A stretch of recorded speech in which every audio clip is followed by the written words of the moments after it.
If you tune in, you'll see back-to-back reviews of the last two films that we have watched together. So first we were reviewing, pardon my reach. This movie came out in the year 2000, and it is a film called Vertical Limit. Bill Paxton is one of the main guys that I recognized. All these other people, Chris O'Donnell, Robin Tooney, and Scott Glenn. Never seen him before. Never. I think I might have seen that guy. I don't know. Anyway, this movie was directed by a guy named Martin Campbell, and it has a 2-hour and 4-minute runtime. There is not a whole lot of information on this movie. It kind of came out a couple of years after the made-for-TV film Into Thin Air, which is based off of the book by John Krakauer and the 1996 catastrophe, I think it was, up in the Himalayas. So this is another film that kind of plays off of a real-life experience where many people have died trying to ascend to the peak of Mount Everest. And you have Bill Paxton playing this multi-millionaire.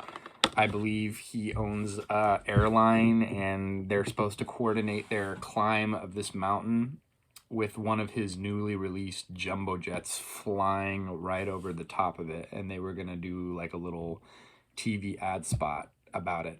So I saw this movie, it popped up on social media, the opening scene, and I watched it, and we had recently watched Cliffhanger, which you didn't watch all the way, and you were too upset to watch it. So I figured this could tie in with my Cliffhanger review that I did a couple of weeks ago, another mountain climbing movie. But everybody says this is one of those movies too that if you're not really into climbing, this movie is not a fair depiction of climbing. So if you're really into the sport, maybe this movie is pure trash, or maybe it's a guilty pleasure and you just want some excitement and some action-packed drama and suspense. There was a lot of great characters in this movie. Yeah. Would you agree? Yeah. So let's talk about the brother and sister dynamic of this movie. So the beginning of the movie, there's a brother and sister, and they're climbing at Monument Valley with their father, and then some amateurs fall off the rock face, and they get all tangled up in the line, and they're hanging off the side of this mountain, and chaos and tragedy unfolds. And then the movie kind of starts from that point on. But would you say you had some thoughts on the brother and sister dynamic? It was just at the beginning. It wasn't really like that later on. These but two characters were supposed to be brother and there sister. was just a lot of tension between them because... Spoiler alert? Spoiler alert? Should I say why? Sure. Or the dad ends up dying in like a way that the sister didn't agree with. It's a tragic situation all around. So she blames like the brother, and then they don't see each other. It makes it seem like they haven't seen each other in like 10 years. I don't know how long it really was. But I think it was 3 or 4 years. These two. But anyways, when they see each other, there's like a lot of awkward tension. It just kind of was weird at first. Kind of reminded me of like a romantic tension between like a guy and a girl or something at first. Bad writing. Yeah, it was kind of weird. But that went away because as the story goes on, basically he has to go like try and rescue her, and then you see, I don't know, it kind of flushes out more that they really are like brother and sister, and then there's another girl that he ends up getting like romantic with. So it was just at the beginning, it was kind of weird. I don't know why. So it's a rescue story, and then there's a villain involved. No spoilers. This movie had a $75 million budget and was a success. It went on to gross $215 million at the box office.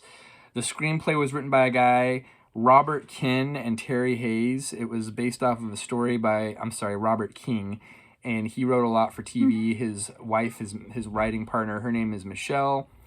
He wrote the Geena Davis box office flop Cutthroat Island. So that's one of the guys who wrote this movie, which I have that on VHS somewhere. That's considered one of the films that ended Geena Davis's career. But this movie was somewhat... Was it the best? Was it the worst? It was filmed on location in Pakistan at K2. It was also filmed in Queenstown, New Zealand. Oh. So, is it the best movie in the world? Definitely not. Was it entertaining? Yes. Yeah, There were some twists. There were some turns. There were some over the top, just kind of like, well, you didn't really watch all of Cliffhanger, but it's kind of like, okay, this is ridiculous. It's too over the top, and there's nitroglycerin in liquid form involved, and it just kind of seems Oh yeah, the cheesy. nitroglycerin parts were crazy. And critics were not kind to this movie. Very low IMDb score, 5.9 out of 10. I think that's too low. Rotten Tomatoes is 49%, which to me, anything below the 70s is not great for Rotten Tomatoes. However, 110 people have submitted their own review on Google, and their average is 4.3 out of 5. I think that my average overall, I think I'm going to go 3 out of 5. It was good, but it didn't rise to the occasion of 4 out of 5 or 5 out of 5 for me. Yeah. I mean, there were some twists and turns and some unexpected parts about like who the villain ended up being, which to me bumps the movie up if there's something like unexpected. Yeah. So because that bumped it up, I'm going to say 3.5 out of 5. I did end up liking the brother-sister dynamic and how they just kind of, how they tried to come to a resolution like about the dad's death and how they both kind of she tried to tell him, you know, don't come save me, like it's not worth it, just go back and save yourself, and he was like, no, I'm gonna do what it takes to get you back and save your life. So it was sweet. It had some tearjerker moments. I would say the two big themes of this movie are self-sacrifice to save somebody's life and pride leads to a fall, because of the whole situation was a pride-based situation that could have been avoided. And like this greedy jerk that you just want him to die in the end. And no spoilers. So I would say. And there was this guy right here. I don't know if it's a spoiler. Oh, it's a vengeance He plot. was looking for his wife who got like lost up there. 4 years earlier, she got lost in a storm. And he never found her. He was looking for her body. Yeah, he really loved his wife, and he was going to do, like, whatever it took to find her body and, but he was a master, avenge her death, basically. He was a master at mountain climbing, so he's part of the pack of rescuers. And didn't he kind of look like Clint Eastwood to you? But it's not him. It's not Clint Eastwood. It is... Okay, I don't know who it was. See, I'm terrible at writing down the names of all the actors. He was like a wannabe Clint Eastwood, he was like some kind of mountain shaman. Like, when everybody didn't know what to do, they were like, ask that guy, he's like wise, and get his opinion. We need to go to him. Okay, so I'm reading the back of the box here. The director intense. The director Martin Campbell is also known for directing the Pierce Brosnan GoldenEye James Bond film and The Mask of Zorro. I like me some Pierce Brosnan. So there you go, Young folks. Pierce Brosnan.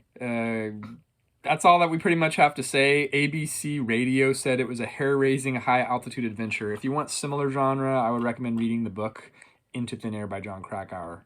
It's a real-life story, so there you go.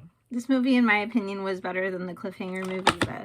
It was a different situation. But the beginning was still a similar semario where someone dies in a very, like, tragic and harrowing just way. Like the opening of Cliffhanger.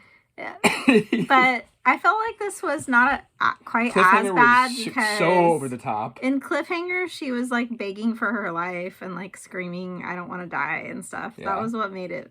more traumatic.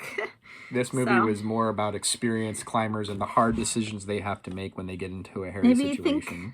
Consider not watching this if you're pregnant, and might give you more anxiety, but it's still better than the other one. So, yeah. Thanks for watching, folks. We'll be right back with a second review that we're doing back-to-back reviews here. So stay tuned. Double or nothing.